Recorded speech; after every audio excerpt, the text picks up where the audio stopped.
As a leader of an organization of any size, whether it's your direct report team or the tens of thousands of people that are in your organization, you're coming to work every day surprised. Something shows up that you didn't anticipate. So, what do you do about that? Add on top of it the fact that the kinds of announcements that are coming out around the world, whether it's war or the Supreme Court or new legislation or riots going on or a climate calamity, all of these things are asking more of you. The Corporate Social Mindset Institute reported that there is an amazing new trend, which is that customers and your workforce both expect organizations not only to take a position, but to demonstrate in a very transparent way exactly how your policies and processes and decision making are taking into account the impact you have on the environment, on society, and on overall good governance as a commercial enterprise. 60% of the time. That's up by 18% in just the last 5 years alone. This is not something organizations have traditionally done. And we've worked pretty diligently as leaders in organizations to strike a balance, create openness for people to have a point of view and not bring it into the office. Of course, there are exceptions to this, but most organizations have tried to walk a fairly thin line to separate personal values from organizational values. What the data is telling us is that's no longer the preference. And of course, that has an impact on whether you are attracting the workforce you want and retaining them. And they, of course, are creating the experience that your customers have. So it's about attracting and retaining your customers.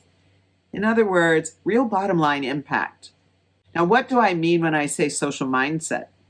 Most of the literature describes this as being able to anticipate and take into account what you think the impact will be on society, not only today, but in the months and years to come.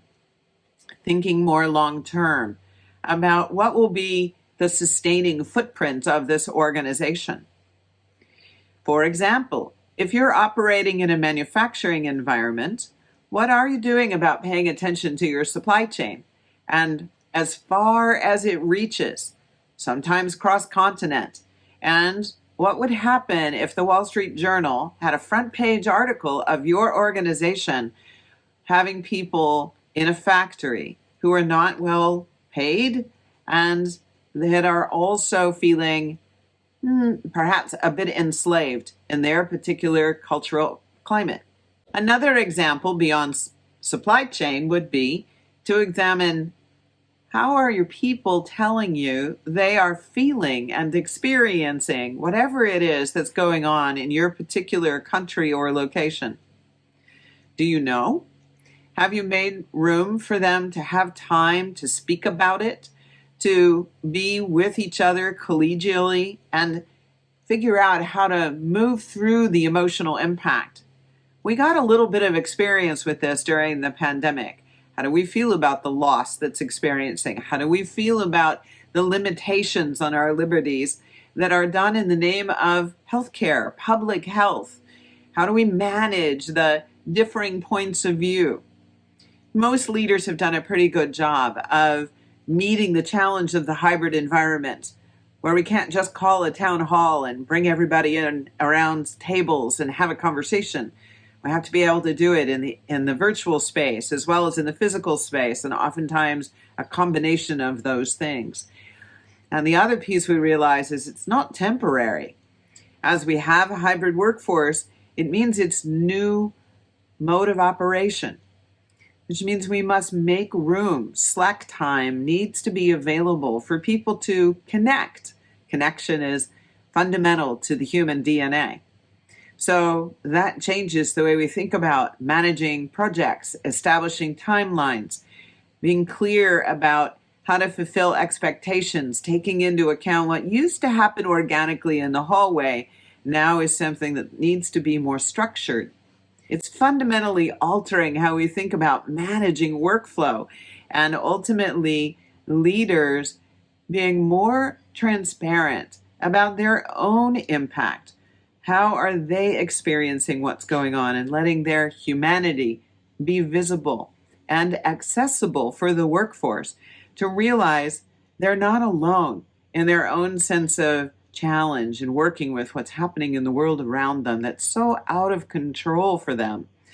And the thing that is in their control, that they are at choice about, is coming to work to your organization every day, being there to take care of and to be in support of each other on their teams, and ultimately with customers.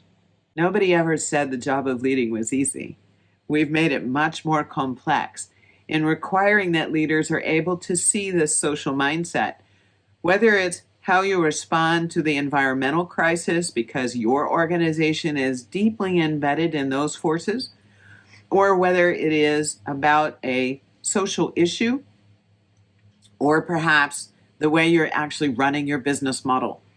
All of these must now be considered if you want to be seen as an organization that's well respected and credible and actively engaged in the world about you. So in this video, we've talked about why it matters so much that you are paying attention to the factors that allow you to retain your very best workforce.